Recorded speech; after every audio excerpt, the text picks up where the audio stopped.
Welcome to the channel. Thank you everyone for tuning in. On today's video, I'm bringing you a review which I am way beyond overdue for.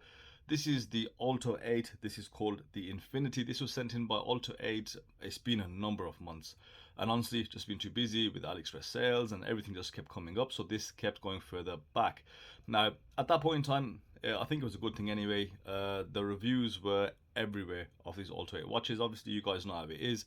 When new watches are coming out, all the micro brands just send out a bunch of watches and then you'll see every channel jumping on these reviews. So sometimes it helps just waiting, a few months until that's all died down. So today we are looking at the Olto 8. Now on this channel I've looked at loads of these quirky unorthodox watches. I've seen them time and time again. Now as far as that category goes, this isn't that bad. I mean, none of them are bad. One thing I've noticed are all of them, they are made really well. The build quality on there has always been fantastic. It's always surprised me. It feels really premium in hand. It's just a very odd way to tell the time. But what I mean, it's not that bad. It's actually not as complicated as some of the ones that I have seen. Having said that, Olto 8 do offer a bunch of unusual styles. If you just take a look at their website, they've got the Infinity 2. They've got I think a Wristshot Mill homage as well. They've also got the Wandering Hour with the 3 discs, which is a total mind boggle. So I'm glad they never sent me that one. That would have been a hard job to explain. But with this particular one, this Infinity, it's a lot easier to read. I mean, straightforward enough. As soon as I took it out of the box, I could really see, what I'm looking at. You've got your seconds sub dial in the center, and you've got your hour track just above that, with your minute markers again just above that, and your next layer up is of course your minute markers themselves. This is inspired by the speedo of a motorcycle or a motorbike, and I think they've done a very decent job in kind of emulating that. What I do like particularly well about this watch is a couple of things which I actually like. The first thing is we're going to look at the packaging very quickly.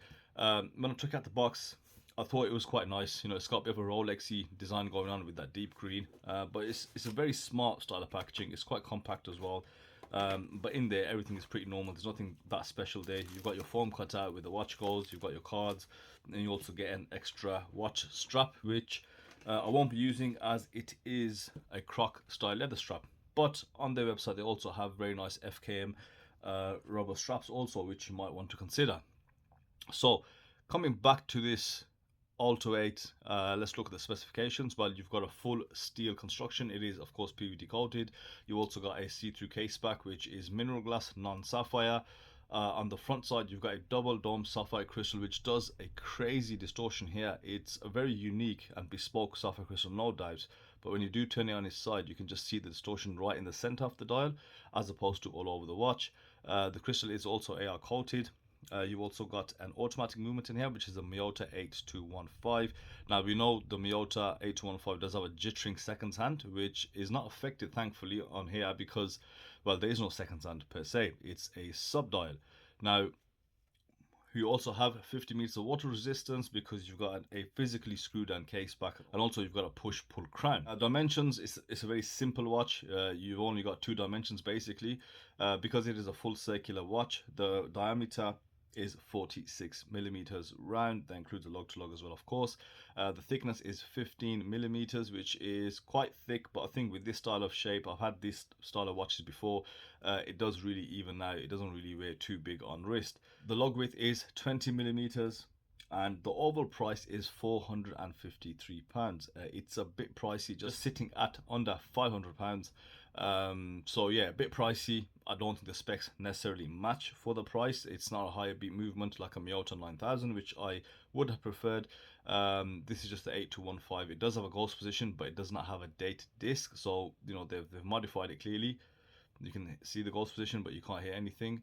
The case back itself, you can see the modified rotor as well, which is a nice touch. It's been machined out with the Olto 8 logo, so there's a fair bit of value add activity that's gone on this watch, which I know why the price is a bit higher. Everything is very unique, everything is very bespoke, and it's a refreshing change from a lot of the homages that we see, but at the same time it's got to appeal to the right market. Now when we look a little bit closer, we do see some fantastic design details. Let's start off at the case. It is a round case, as I said, and to complement that round case, you've got this circular brushing which goes all the way around the A face, and then when you look at the watch on the side, you've got some really nice polished detailing there. You've got these 3 rings which go around the case, and they are highly polished, and in that PVD black, they do give a very lovely shine. They break up that brush finish Moving on to the case back, which we just looked at, you've got your engraving in very large letters. That is finished quite nice. And as I said, the rotor, it doesn't look like the normal boring 8215 rotor because they have skeletonized to a certain degree the spinning rotor. One thing with these movements, it is quite loud. As I move this watch around, I can definitely hear the rotor spinning. So that is something you will hear in very quiet environments.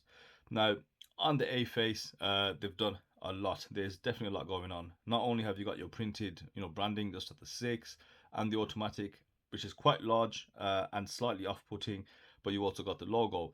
But the dial itself is a multi-layer dial construction. I love seeing multi-layer dial constructions.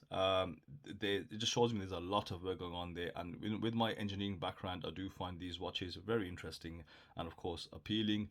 And it does appeal to that nature of my side. And it does appeal to that nature.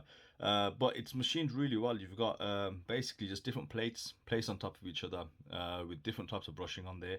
Mainly linear brushing, but you can see a few different grain textures on there. So it is done quite well. As I said, the center subdial, which is just seconds, is ticking around nicely. The printing is very crisp and clear. You've got varying sizes of lettering, which is really you've got varying sizes of lettering, which really showcases the legibility of the watch, which shows it's not only a quirky design, it is somewhat functional because it is quite easy to read. Now when we check the hour marker, see how we actually set the time, is again very easy to follow. That stick there that you see, which is floating around in the center of the dial, that is your minute hand effectively, and then you will see the hour hand popping up just underneath. Now the hour hand is a touch slow. I know it's supposed to mimic a speedo, so I think it might lack in legibility depending on how the watch is on your wrist at certain angles. But the minute hand is definitely very visible, as well as the seconds hand. Now the dial itself, you have a whole host of color options available on their website. Feel free to check it out. But this one is a sort of very bright and vibrant green. It is sort of a sun ray, bit of iridescence in there I can see, but very metallic and sunray dial. And it really does showcase the beautiful color, and it also really makes the darker elements of the dial, the metal layers that they've placed on, it really doesn't help them stand out as well. Just take a quick look at the crown. The crown itself is also beautifully designed and also machined to the same degree.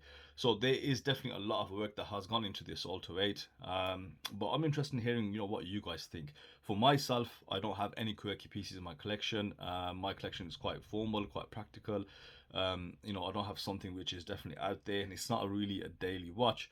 So in the comment section, let me know, guys, what is the quirkiest watch that you have. I'll be really interested in knowing what kind of styles you guys have, and if you do entertain these kind of watches, and if indeed you own any of them. So last check, we're going to put it on the wrist. Prior to that, we'll just have a quick look at the leather strap. It's stated it's Italian stitched or Italian handmade leather. I doubt it is. It just seems like a generic watch strap from China. In hand, it feels kind of plasticky. I mean, if it is leather, it's a very cheap grade. It does not feel premium at all. It has been sealed nicely on the sides, self color stitching, and it is pretty soft. It's not that stiff, but it does have that cardy sort of feeling to it. So I don't think that leather strap is of that premium quality, which is a shame because good leather you can tell straight in hand, and with the price of £453, it would be nice to have an actual high quality genuine leather strap. Now let's see how this wears on wrist. So here we have the Olto 8 Infinity on my 6.5-inch wrist, and as I suspected, even with a 46mm diameter and lug to lug, it does fit central to the wrist because of the K shape. It is quite comfortable. It doesn't sit too high on the wrist at all. There's not much wobble except the usual wobble that you get when it's on a leather strap. The strap itself is quite comfortable, and yeah, it fits fine, guys. It looks okay. It's a very bright green. Again, it's not something which personally I would wear myself. If I were to get something very out there like this, we might be looking at some of the different more toned down colors. This is very bright, of course. Now one thing I did see on their website is that the Lume is supposed to be fantastic on these, and let me just check the Lume because I've just noticed I haven't done that. The Lume isn't quite bad. It's not too far off the renderings that they show on their website. Of course, they show that to be quite a lot brighter. It isn't that bright, but it is quite bright. It's BGW9, as you can see. You can see all the hour markers, all the numerals, all the timing scales are fully visible. I think one good thing is that the sub dial, when it is on the Lume, it becomes a seconds hand in the center, which is quite nice to look at. It's something different in the dark, and yeah, I'm pretty pleased with the amount of Lume applied on this watch. So to summarize, guys, £453. You can also get a 15% discount if you choose to. But I really want to hear, the community's thoughts on these kind of watches. Do people actually wear these watches? I mean, these would come under novelty watches, I'm guessing. Sure, they are really well made. I can't fault any of them. I truly can't. All the ones that I've looked at have been made so well. And the thing with them is, why I do like them is that they are quite bespoke. Everything is unique about them. Talk about original designs, all the parts, everything, the research and development, everything has to be made quite specific to this watch. It's not just take them off the shelf. Anyway, let me know your thoughts in the comment section, guys. Let me know what's the craziest thing you got in your collection, as I asked earlier, and of course let me know your thoughts on this watch. So thank you for watching as always, and I'll see you on the next video.